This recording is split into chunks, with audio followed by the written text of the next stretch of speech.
الحمد لله نحمده ونستعينه ونستغفره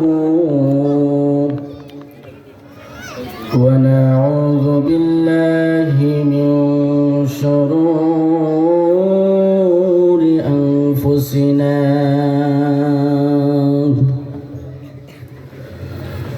من يهده الله فلا مضل له ومن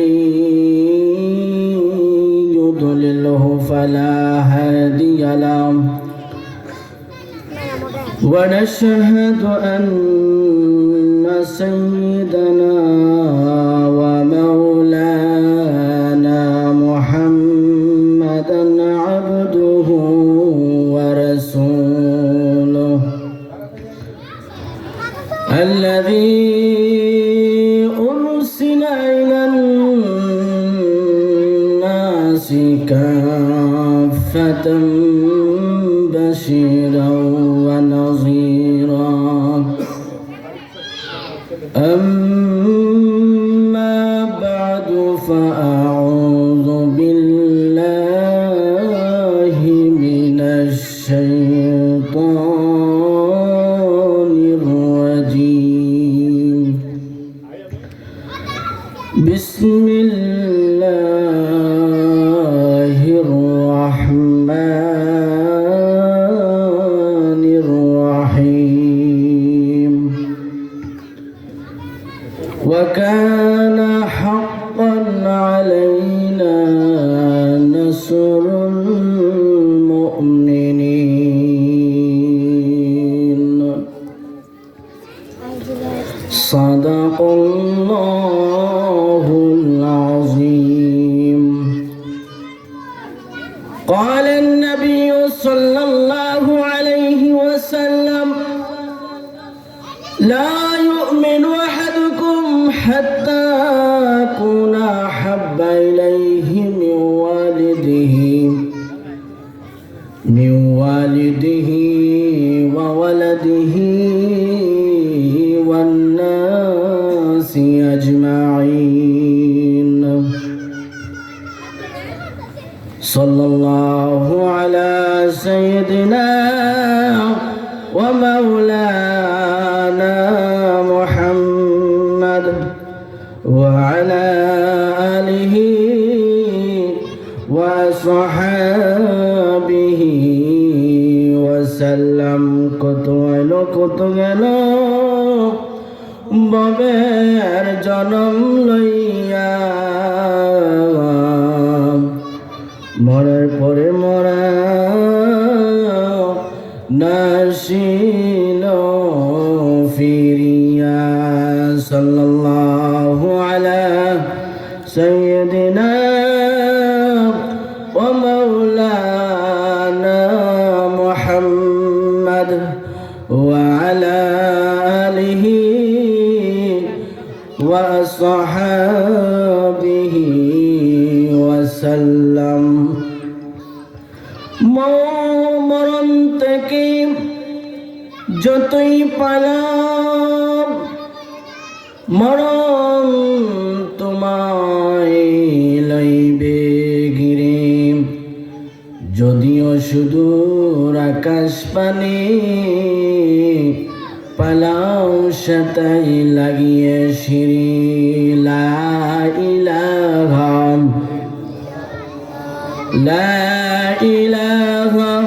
ইল্লাল্লাহ লা ইলাহা ইল্লাল্লাহ লা ইলাহা ইল্লাল্লাহ লা ইলাহা ইল্লাল্লাহ লা ইলাহা ইল্লাল্লাহ মুহাম্মাদুর রাসূলুল্লাহ সাল্লাল্লাহু আলাইহি ওয়াসাল্লাম।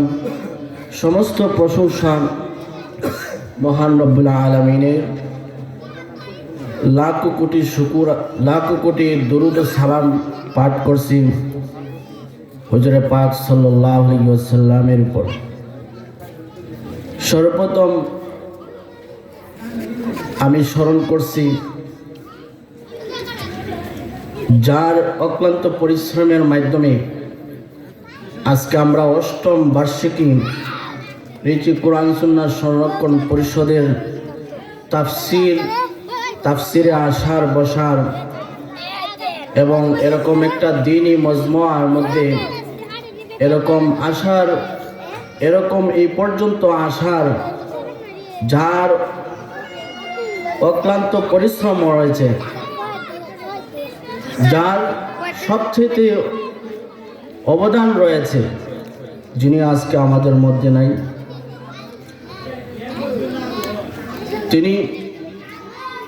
উনি যার যেরকম ইলম ছিল এরকম আমলও ছিল। ওনার মধ্যে যেরকম ইলম ছিল এরকম আল্লাহর ভয় ছিল। ওনার মধ্যে যেরকম ইলম ছিল ওইরকম আল্লাহ তাআলা ওনাকে দ্বীনের সমঝ আল্লাহ তাআলা দান করছিলেন।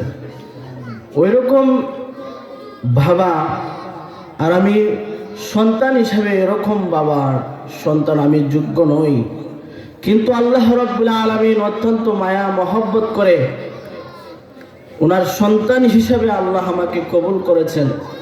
আমি বাবা জান রহমতুল্লাহ আলাইহির জন্য আমি আর কিছু করতে পারবো না, শুধু এতটুকুই পারবো, 5 ওয়াক্ত নামাজের পরে 2টি হাত উঠাই রব্বির হামহুমা কামা রব্বায়ানি সগীরা। আল্লাহ রাব্বুল আলামিন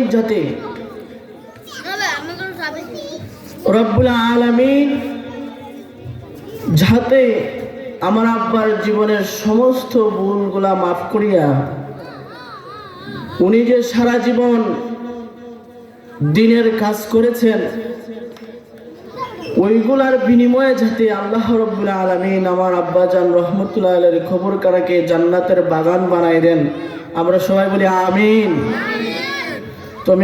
তো আমি আর আজকে আমাকে রিচি কোরআন সুন্নাহ সংরক্ষণ পরিষদের পক্ষ থেকে কিছু কথা বলার সুযোগ দিয়েছেন। আমি এই সংরক্ষণ পরিষদের সভাপতি সাহেব সহ সবাইকে আমি সমস্ত সদস্যবৃন্দুর নেক হায়াত কামনা করছি। আল্লাহ তাআলা যাতে এই সংরক্ষণ পরিষদকে কিয়ামত পর্যন্ত জারি রাখেন, আমরা সবাই অন্তর থেকে বলি আমিন। তো রব্বুল আলামিনের দরবারে আমরা ওইরকম একটা মজমা পেয়েছি, বলে এটা যদি গানের মজমা হতো, এই মজমাটা যদি এরকম যাত্রার আয়োজন হতো, তাহলে চিল্লায় বলেন এই যাত্রাটার মধ্যে, এই যাত্রাটার চতুর্দিকে আল্লাহর পক্ষ থেকে কোনো রহমত আসতো? আরো জোরে বলেন রহমত আসতো? কিন্তু শুনেন, এখন আল্লাহর নবীজি বিশ্ব নবীজি রাহমাতুল লিল আলামিন বলেন, আমার উম্মতের দলেরা শুনে রাখো, আমার উম্মতেরা যখন একত্রিত হয়ে মহান আল্লাহ রাব্বুল আলামিনের গুণগান গায়, আল্লাহ রাব্বুল আলামিনের জিকির করে, আর ওই গানের মধ্যে আল্লাহ তার রাসূলের আলোচনা হয়, ওই আলোচনাটার চতুর্দিকে আল্লাহর রহমতের ফেরেশতারা বেষ্টন করিয়া দে। আল্লাহ রাব্বুল আলামিন দেখেন, জানেন, শুনেন। তারপর আল্লাহ রাব্বুল আলামিন বিশ্ব নবীজির কথা অনুযায়ী এই মজমার চতুর্দিকে আল্লাহ রহমতের ফেরেশতা পাঠিয়ে দিয়েছেন। রহমতের ফেরেশতারা চতুর্দিকে ঘেরাও করিয়া আমাদেরকে রাখছে। ওই সমস্ত রহমতের ফেরেশতারা একজনের কাঁধের উপর আরেকজন উঠতে উঠতে, এরকম একজনের কাঁধের উপর আরেকজন উঠতে উঠতে এরকম আরশে আজিম মহান আল্লাহ রাব্বুল আলামিনের কাছে গিয়ে বলে, আল্লাহ ওই সমস্ত রহমতের ফেরেশতাদেরকে ডাক দিয়ে বলেন, ফেরেশতারে তোমরা আমার জমিনের মধ্যে কি দেখিয়া এসেছো? আল্লাহ তো সবকিছু দেখতেছেন, সবকিছু জানেন। তারপরও আল্লাহ ফেরেশতাকে প্রশ্ন করেন যে ফেরেশতারে তোমরা জমিনের মধ্যে তোমরা কি দেখিয়া এসেছো? ফেরেশতারা জবাব দেয়, আল্লাহ আমরা দেখিয়ে এসেছি আপনার কিছু সংখ্যক বান্দারা আপনার মহব্বতে, আপনার নবীর মহব্বতে তারা আপনার বয়ের কথা শুনতেছে, আপনার গুণগান শুনতেছে, আপনার জিকির করতেছে, আপনার নামের বরত্বের কথা প্রকাশ করতেছে। বলি না সুবহানাল্লাহ। তখন ফেরেশতারা ডাক দিয়ে বলেন, ফেরেশতাদেরকে আল্লাহ ডাক দিয়ে বলেন, ফেরেশতারে ওই সমস্ত বান্দারা আমাকে ডাকে, তারা কি আমাকে দেখছে? তারা আমারে ডাকে। ফেরেশতারা বলে, আল্লাহ আপনার বান্দা তো আপনাকে দেখে নাই, না দেখিয়াও আপনার গুণগান গায়, আপনার নামের প্রশংসা করে। আল্লাহ রাব্বুল আলামিন ডাক দিয়ে বলেন, ফেরেশতারা তারা যদি আমাকে দেখতো তাহলে আমার বান্দারা কি করত? ফেরেশতারা বলে, আল্লাহ আপনার বান্দা যদি আপনাকে দেখতো তারা একজন আরেকজনের সাথে প্রতিযোগিতা করত আপনার গুণগান গাওয়ার জন্য। বাইরা আমার লক্ষ্য করে দেখুন, দ্বিতীয়বার ফেরেশতাদেরকে আল্লাহ প্রশ্ন করেন, ও আমার ফেরেশতারা তারা কিসের জন্য কান্নাকাটি করে? তারা কি আমার জাহান্নামের আগুন দেখছে? তারা চোখের পানি পালায়, তারা কান্নে, তারা চোখের পানি পালায়, তারা কিসের জন্য কাঁদে?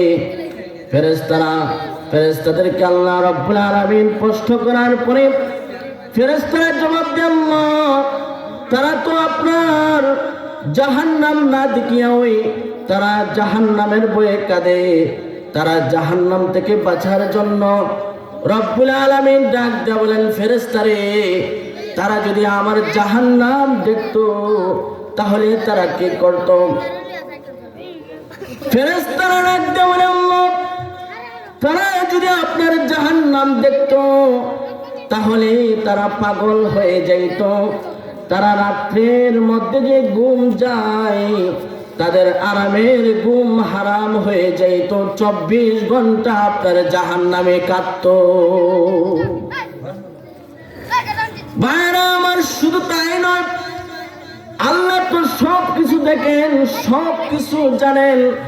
আমাদের এখানে আসার উদ্দেশ্যটা কি, বসার উদ্দেশ্যটা কি, কিসের জন্য এসেছি? আমরা তো আল্লাহকে খুশি করার জন্য এসেছি। জোরে বলেন ঠিক কিনা? আমরা এখানে আসার উদ্দেশ্য কি? আল্লাহ আমাদের উপর খুশি থাকতেন না দুনিয়ার কোনো মানুষকে খুশি করার জন্য, কিন্তু আল্লাহকে খুশি করার জন্য আমরা এসেছি। সেই কথাটা সেই অন্তরের মধ্যে, নামুকের মধ্যে, এই অন্তরের খবর আল্লাহ রাব্বুল আলামিন আরশে আজিমে তাকা আল্লাহ জানেন কি জানেন না? আরো জোরে বলেন, জানেন কি জানেন না? জানার পরও আল্লাহ ফেরেশতাদেরকে বলেন, ফেরেশতারে তারা যে এখানের মধ্যে একত্রিত হয়েছে, আমি আল্লাহ রাব্বুল আলামিনকে দেখে নাই। ওইখানে আসার পরে তারা আমার আলোচনা শুনেছে, আমার হাবিবের মহব্বতের আলোচনা শুনেছে, তারা আবার চোখের পানি পালাইছে, তারা কাঁদছে, আমার জাহান্নাম দেখে নাই বলে। আমার জাহান্নাম না দেখার কারণও তারা চোখের পানি পালাইল বলে। আর কিসের জন্য তারা কাঁদলো? আর তারা আমি আল্লাহ রাব্বুল আলামিনের কাছে কি চায়? চাওয়াটা কি? আমার বান্দার উদ্দেশ্যটা কি? ফেরেশতারা ডাক দিয়ে বলে, আল্লাহ ওই সমস্ত রিচি গ্রামের মানুষেরা অযথা সময় নষ্ট না করিয়া, অযথা ঘরের মধ্যে না বসিয়া, অযথা দোকান পাটে, হোটেল, এরকম রাস্তাঘাটে না বসিয়া, আল্লাহ গো আপনার বরত্বের আলোচনা শোনার জন্য তারা মতভেদার দলাদলি ছাড়িয়া, মতভেদার দলাদলি পিছনে পালাইয়া আপনার বরত্বের আলোচনা শোনার জন্য রিচি কোরআন সুন্নাহ সংরক্ষণ পরিষদের মাহফিলে এসে গেছে। বলে আমার বান্দারা কিসের জন্য এসেছে রে? ফেরেশতারা ডাক দিয়ে বলে আল্লাহ, তাদের আসার একমাত্র উদ্দেশ্য হলো আপনি যে আরামের জায়গা রেখেছেন, আপনি যে আরামের বিছানা রেখেছেন, আপনি যে আরামের বাসস্থান রেখেছেন জান্নাত, সেই জান্নাতটা পাওয়ার জন্য আপনার বান্দারা এই দুনিয়ার সমস্ত কামকে পিছনে রাখিয়া আল্লাহ গো রিচি কোরআন সুন্নাহ সংরক্ষণের পরিষদের মাহফিলে তারা এসেছে আপনার জান্নাত পাওয়ার জন্য। ভাইরা আমার, আল্লাহ রাব্বুল আলামিন সেই কথা শোনার পরে আল্লাহ ফেরেশতাদেরকে বলেন, ফেরেশতা শুনে রাখো, আমার বান্দারা আমাকে দেখে নাই, না দেখার পরও আমার গুণগান গাইতেছে, আমার জাহান্নামও দেখে নাই তারপরও তারা কাঁদতেছে, আমার জান্নাত দেখে নাই তারপরও তারা জান্নাতের আশা করে। যাও ফেরেশতা যাও, আমার বান্দাদেরকে জানায় দাও আমি মহান রব্বুল আলামিন আমার বান্দাদের সমস্ত গুনাহগুলিকে maaf করে দিলাম। আর জোরে বলেন না সুবহানাল্লাহ। আল্লাহ এই সব আমাদেরকে দিতে পারেন কি পারেন না? আল্লাহ দিলে আল্লাহর তরফ থেকে কমে যাবে? কমবে না। তাহলে এই যে একটা মজমা, এই মজমার মূল্য আল্লাহর কাছে আছে না নাই? আরো জোরে বলে আছে কি নাই? এই এটা যেরকম ভাবে গানের মজমা হইলে গুনাহ হইতো, এরকম ভাবে দিনের মাহফিল হয়েছে তো সওয়াব হবে। বিশ্ব নবীজি বুখারী শরীফের মধ্যে ইরশাদ করেছেন। তো এরকম ভাবে ওই রকম ভাবে মরার আগ পর্যন্ত দিনের মজমা হবে। ওই দিনের মজমা যেখানের মধ্যে আল্লাহর রাসূলের কথা হবে, ওই মজমার মধ্যে আমাদের জীবনের মধ্যে রক্ত থাকতে, মাংস থাকতে, জীবনের মধ্যে শক্তি থাকতে, এরকম মজমার মধ্যে আমরা যাবো তো ইনশাআল্লাহ। বলে এই মজমাতে যাওয়ার কারণে আল্লাহ তাআলা অনেক ফজিলত দেন। বলে এরকম বিশ্ব নবী সাল্লাল্লাহু আলাইহি সাল্লামের কাছে এসে বলল, ইয়া রাসূলুল্লাহ, একজন তো দিনে মজমার মধ্যে আসলো, সে তো এমনিতে এসেছে, এমনিতে রাস্তায় হাঁটতে এমনিতে এসেছে। তো নবীজি সাল্লাল্লাহু আলাইহি সাল্লাম ইরশাদ করলেন, সে যেহেতু দিনের মজমার মধ্যে ঢুকে গেছে, আল্লাহ তাআলা ওই ব্যক্তির গুনাহগুলিকে আল্লাহ maaf করে দিবেন। বলেন না সুবহানাল্লাহ। তো যাই হোক, এটা ইন্ট্রোডাকশন হিসেবে আমি বলতেছিলাম, সময় অতি সংক্ষেপ, দীর্ঘায়ু আলোচনা করতে পারবো না। তো আমি আপনাদের সামনে যে আয়াত তিলাওয়াত করেছি, সে আয়াতের কিছু সারমর্ম বলে আমি আমার আলোচ্য বিষয় শেষ করবো। আমার তৌফিক ইল্লা বিল্লাহ। সম্মানিত হাজিরিন, লক্ষ্য করে দেখুন, আল্লাহ রাব্বুল আলামিন বলেন, হে দুনিয়ার মানুষ শুনে রাখো, আল্লাহ রাব্বুল আলামিন বলেন, বান্দারে, ওয়া কানা হাক্কান আলাইনা নাসরুল মুমিনিন।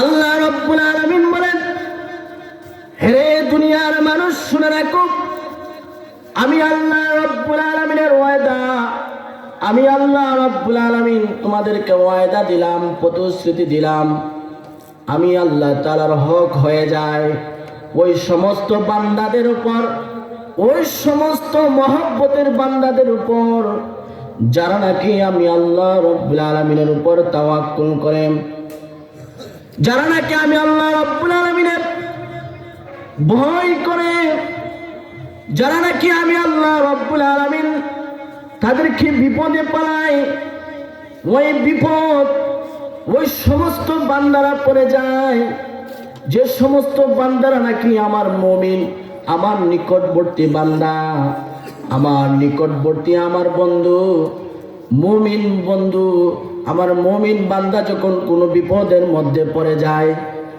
আমার নিকটবর্তী বান্দা যখন কোনো বিপদের মধ্যে পড়ে যায়, এই বিপদ থেকে উদ্ধার করা আমি মহান রব্বুল আলামিনের হক হয়ে যায়। বলি না সুবহানাল্লাহ। যদি কোনো মুমিন বান্দা কোনো বিপদে পড়ে, এই বিপদ থেকে উদ্ধার করা আল্লাহ বলেন আল্লাহর হক হয়ে যায়। যদি বলেন আল্লাহু আকবার, আর যদি বলেন আল্লাহু আকবার। আমার ভাইয়েরা, বন্ধুরা, আল্লাহ রাব্বুল আলামিন বলেন, দুনিয়ার মানুষ শুনে রাখো, দুনিয়ার কোন মুমিন বান্দা যদি কোনো বিপদে পড়ে, আমি আল্লাহ আমার মুমিন বান্দাকে বিপদে পালাই। বিপদে পালানোর পরে বান্দা যখন ধৈর্য ধারণ করে, ধৈর্যের সাথে যখন উদ্ধার হতে চায়, আমি আল্লাহ রাব্বুল আলামিনের কুদরতি ফয়সালায় আমি বান্দাদেরকে উদ্ধার করি। আল্লাহ তাআলা কোরআনে কারীমের মধ্যে উদাহরণ দিয়েছেন। হযরত ইউনূস আলাইহিস সালাম উনি সমুদ্রের পানির উপর ঝাঁপ দিয়েছিলেন। সমুদ্রের পানির উপরে ঝাঁপ দেওয়ার কারণে ওনাকে মাছের পেটে গিয়েছিলেন, মাছে ওনাকে গিলেছিল। আপনি জানেন এই কথাটা? হযরত ইউনূস আলাইহিস সালাম যখন সমুদ্রের পানির উপরে ঝাঁপ দিলেন, সমুদ্রের মাছে ওনাকে গিলে ফেলল। আল্লাহর পয়গম্বর মাছের পেটের ভিতরে চলে গেলেন। আল্লাহর পক্ষ থেকে আরেকটি মাছকে আল্লাহ তাআলা পারমিশন দিলেন, অর্ডার দিলেন, যাও তুমি ওই মাছটাকে সহ আল্লাহর পয়গম্বরকে তুমিও গিলে ফেলো। অর্থাৎ সমুদ্রের দুইটা মাছের পেটের ভিতরে আল্লাহর পয়গম্বর ইউনূস আলাইহিস সালাম ছিলেন। ওই সমুদ্রের মাছটার ভিতরে থাকার কারণে দুনিয়ার কোনো মানুষের বিশ্বাস না, মাছে গিলে ফেলে মাছের পেটের ভিতর থেকে আবার কিভাবে উদ্ধার হয়? মাছের পেটের ভিতরে এটা উদ্ধার হওয়া সম্ভব? যদি আল্লাহ তাআলা করেন তাহলে সম্ভব কি সম্ভব না? আল্লাহ তাআলা এটা বুঝাইতেছেন যে ইউনূস আলাইহিস সালামের পেটের ভিতরে মাছ, এই পেটের ভিতরেই আল্লাহর পয়গম্বর ছিলেন। তো এই মাছটা সমুদ্রের মধ্যে ঘুরাইতে ঘুরাইতে একবারে সমুদ্রের নিচে চলে গেছে। তো ওই মাছটা যখন সমুদ্রের একেবারে নিচে চলে গেছে, ওই মাছের পেটের ভিতরে আল্লাহর পয়গম্বর 40 দিন ছিলেন। কয়দিন? বলে 40 দিন পরে আল্লাহ তাআলা নিজ কুদরতে ওনাকে উদ্ধার করেছেন।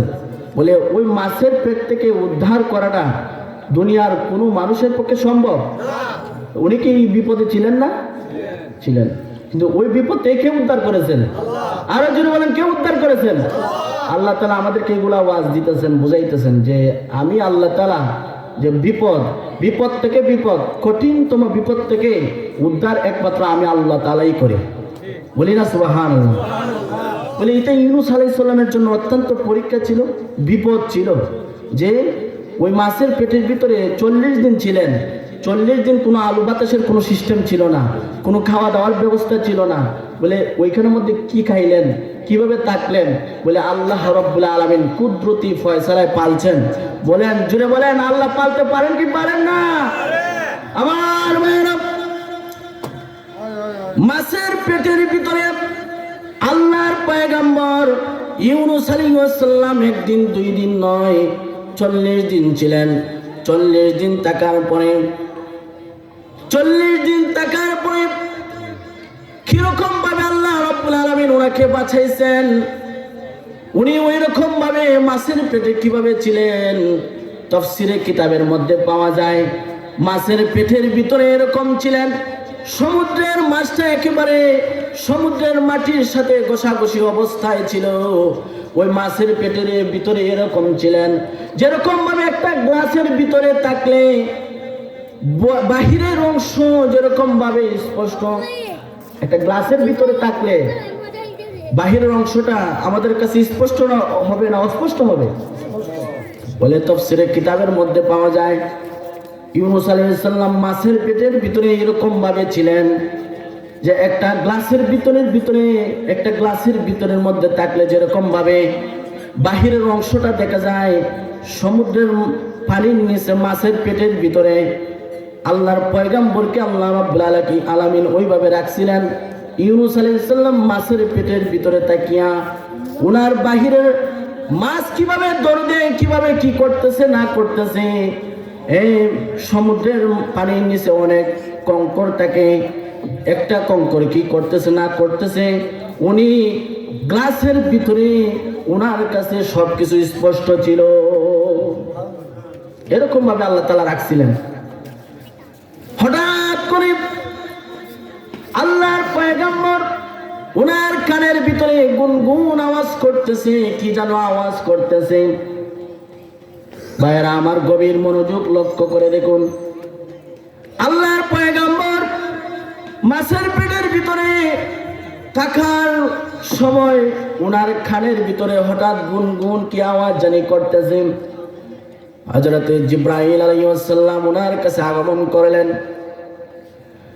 জিবরাইল আলাইহিস সালামকে বললেন, ও জিবরাইল, সমুদ্রের পানির নিচে মাছের পেটের ভিতরে তুমি কিভাবে আসলা?